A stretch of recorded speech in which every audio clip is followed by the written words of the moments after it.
ഇപ്പോൾ സോഷ്യൽ മീഡിയയിൽ വ്യാപകമായിട്ട് ഒരു യുവതിയുടെ വീഡിയോ പ്രചരിക്കുന്നുണ്ട്.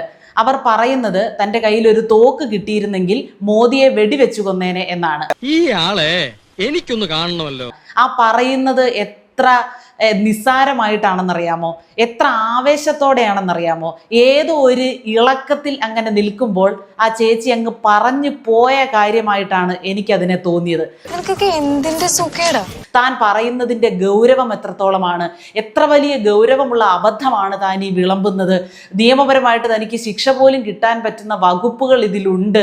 ഇതിനെപ്പറ്റി ഒന്നും വലിയ വിവരദോഷമാണ് താൻ ഈ പറയുന്നത്. രാജ്യദ്രോഹത്തിന്റെ പരിധിയിൽ വരുന്ന കാര്യമാണ് താൻ ഈ പറയുന്നത്. ഇതൊന്നും ഗൗനിക്കാതെ എന്താണ് പറയുന്നത് എന്ന സ്വബോധം പോലും ഇല്ലാതെ, അതായത് സ്വബോധം നശിച്ച ഒരാളെ പോലെ ഇങ്ങനെ പുലമ്പുകയാണ് ആവേശത്തിൽ. എന്റെ സ്വഭാവം ഇങ്ങനെ ആയിപ്പോയി. ഈ ജനനായകൻ എന്നൊരു സിനിമ, വിജയുടെ സിനിമ ഇപ്പൊ റിലീസായിട്ടുണ്ട്.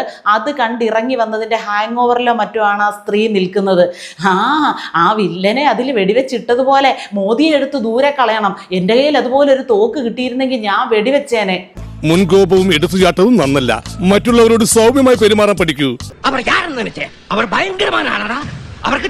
കുറിച്ച് ഇവരുടെ പേരും വിലാസവും ഒക്കെ തരുന്ന ആളുകൾക്ക് ക്യാഷ് പ്രൈസ് വരെ പ്രഖ്യാപിച്ചിരിക്കുകയാണ് ചില ചാനലുകളും ആളുകളും ഒക്കെ.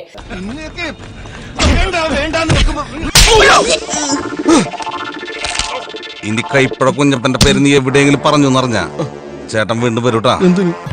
എന്നെ ഇടയ്ക്കൊക്കെ ഇങ്ങോട്ട് ഇറങ്ങിട്ടോ.